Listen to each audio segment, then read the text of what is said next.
I don't believe in gifts. I've completely outgrown them. I have a friend who often says that. And I, personally, if you ask me, find the whole thing so strange. Because I believe in celebrations and I certainly believe in gifts. Both giving gifts and taking gifts. I mean, it feels so nice. It's really strange when somebody says, I don't believe in gifts. I feel they're lying. I'm sure secretly deep down they're hoping someone shows up with a surprise. A little something, anything. And then there's that one friend who thinks, I gave him such a nice gift, such an expensive gift. Look what he's given me.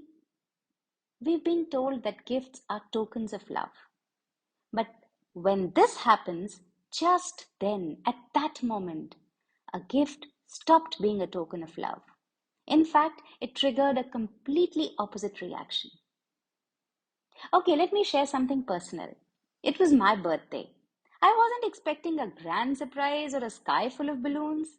But, like I said, I love receiving and giving gifts. So I thought just something small, something thoughtful, something which would convey that, hey, I remembered it's your birthday. You matter. And there was one person I was really hoping to hear from. We'd been thick for years. The kind of close where you randomly send each other memes at 2 a.m. and somehow you know it when the other person needs a chocolate or a rant session.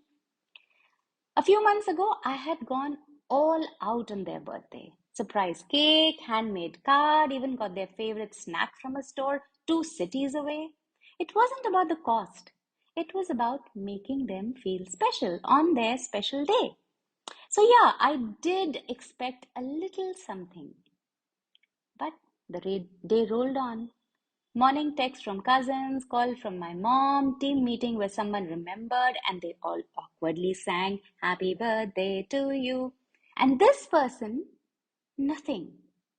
Not a call, not a message, not even a happy birthday with that emoji.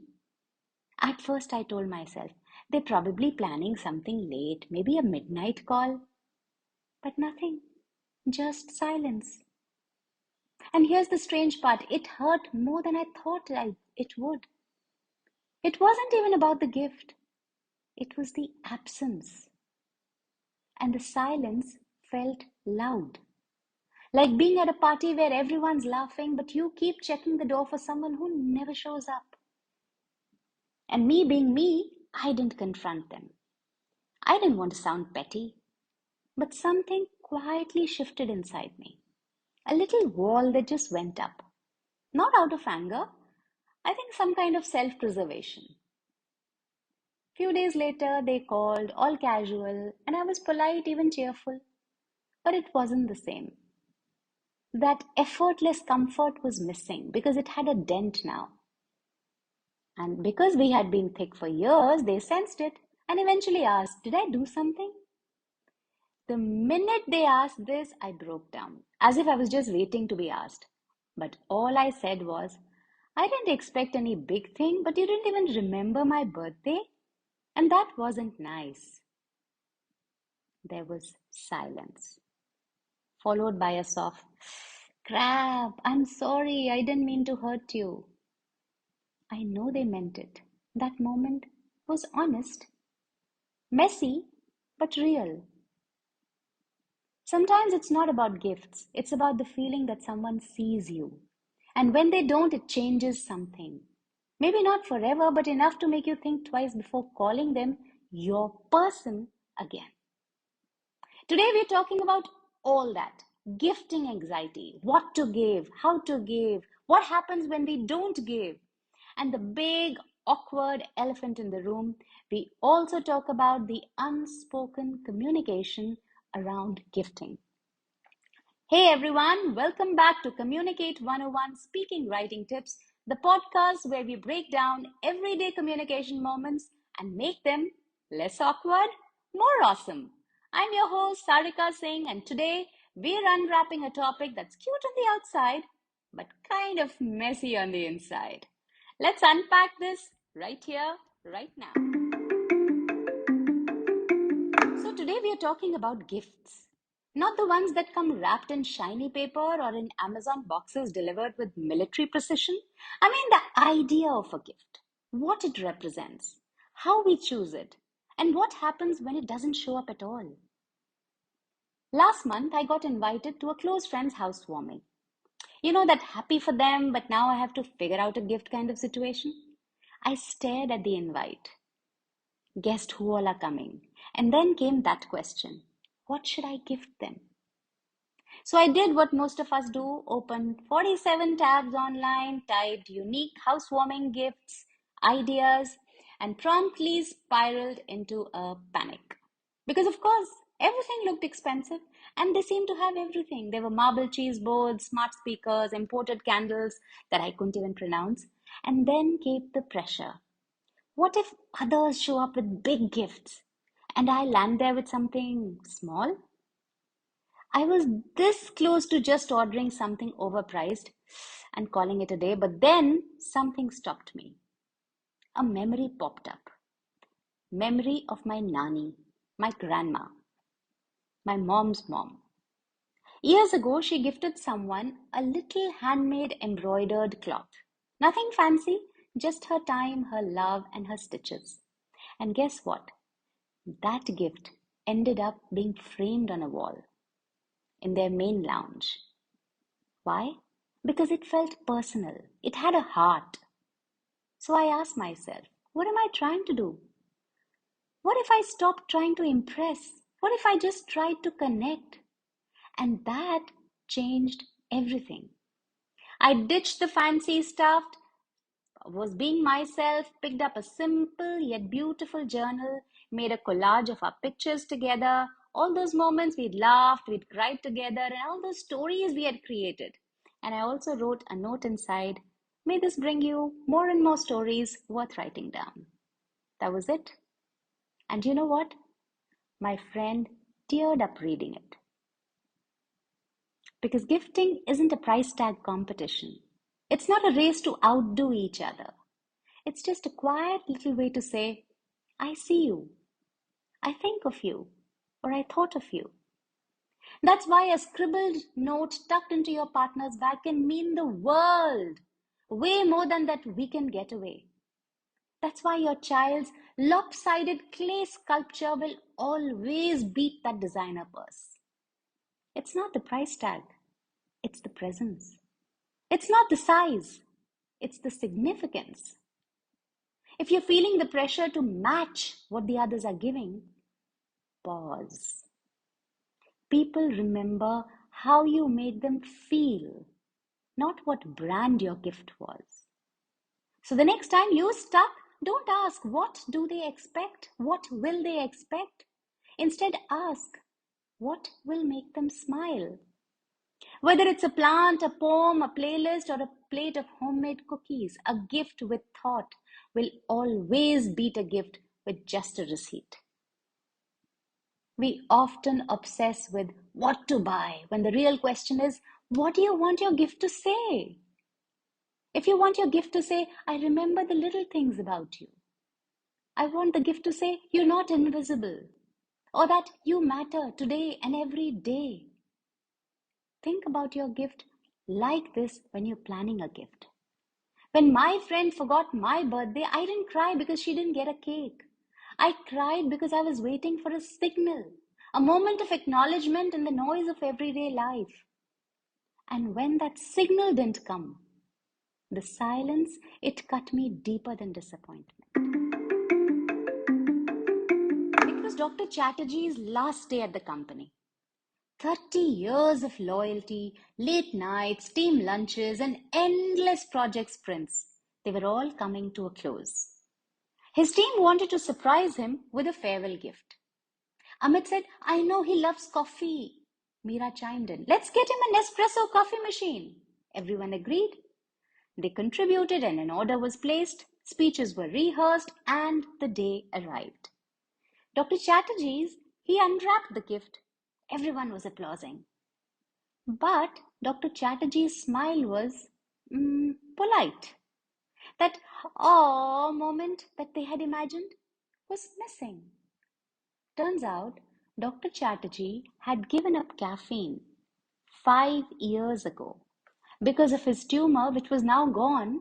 So, for health reason, he was not having coffee for the last 5 years. And just like that, a well meaning gesture became a small reminder of how little his team actually taught to him beyond deadlines. This happens more often than we think.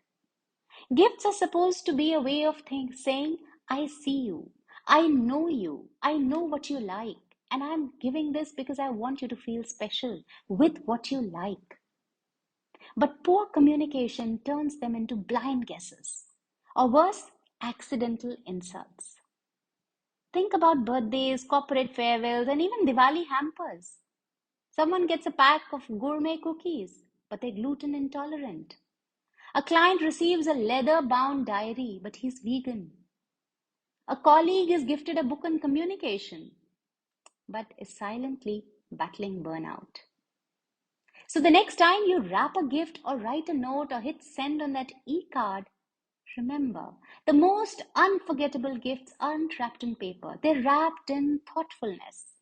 And sometimes that's all we really need, to be seen, to be noticed, to be remembered and loved.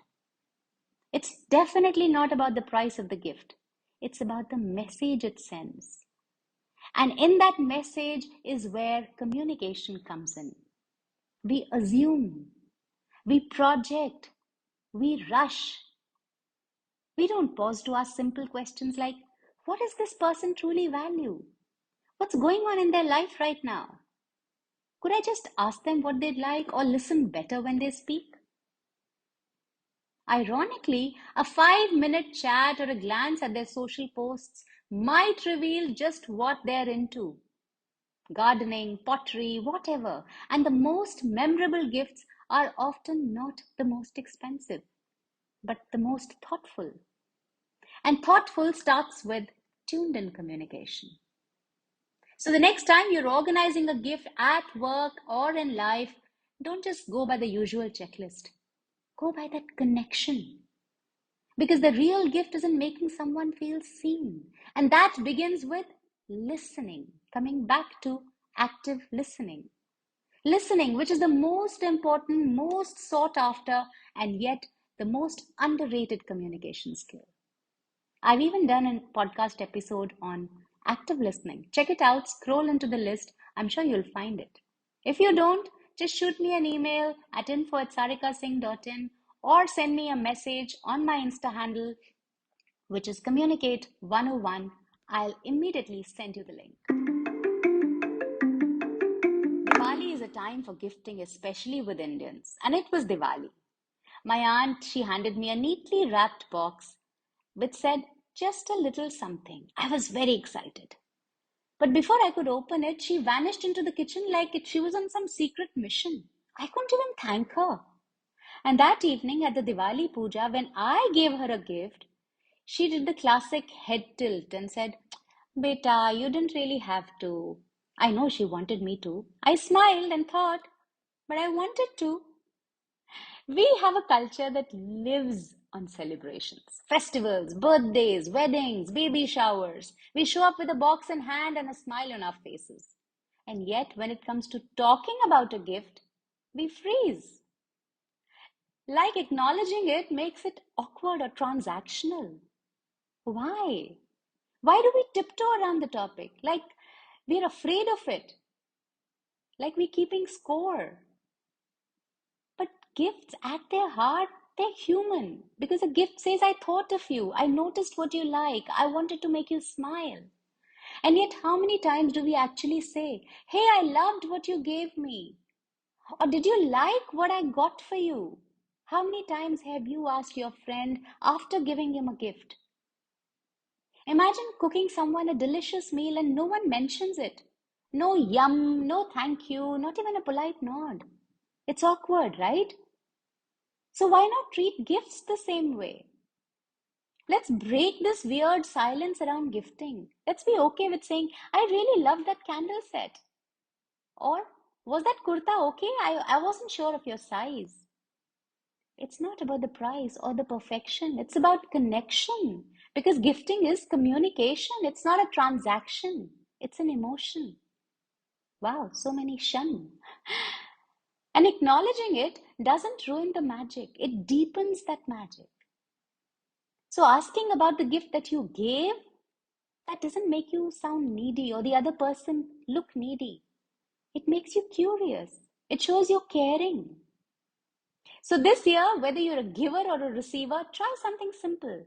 Say thank you. Say you liked it. Say you weren't sure, but you hoped they would. Let's remove the taboo around gifting. Let's talk about it.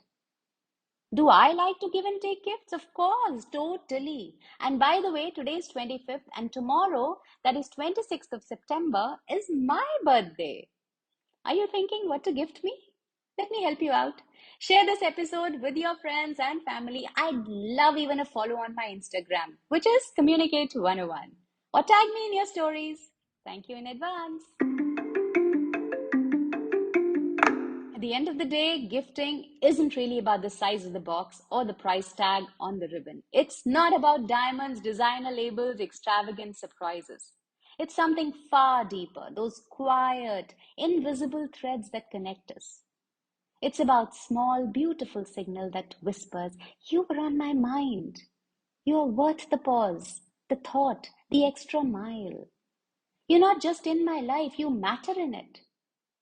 Because behind every meaningful gift is one simple truth. You cared enough to notice, to remember your weird snack obsession, your favorite color, you've had a rough week, or that you love those handwritten notes more expensive than those more expensive gadgets. And yet, sometimes the moment passes, the gift doesn't come, and that silence stings. You scroll past other people's stories, smiling on the outside, but feeling that little pang on the inside. And you keep wondering, did they forget? Did they not care? Did I expect too much? If that's you, whether you're the giver or the receiver, or the quiet nursing little. There's one very unique thing which I've noticed about gifting. How gifts are treated in different cultures. Some people like to open the gift immediately in front of the giver. In fact, in some cultures, they mind if you don't open the gift in front of the person who's given it to you. On the contrary, in India in particular, I've noticed you never open the gift in front of the person who's given it to you. It makes you look greedy. Look at the contrast. But again, I believe each to his own. Do what you like, do what works for you. Don't try to follow any trend. Because behind every truly meaningful gift is one simple truth. That someone cared enough to notice. Enough to notice your weird snack obsession. Enough to notice what's your favorite color of food. Enough to notice that you love those handwritten notes more than those expensive gadgets. I'd love to hear how you handled the gift that never came. If this episode hit a nerve or healed one, send it to someone you care about. And maybe remind them that it's your birthday coming up. I already shared when is my birthday, so go back, remember and wish me. Thanks for tuning in to Communicate 101 Speaking Writing Tips, where we decode life's awkward everyday conversations, one story at a time.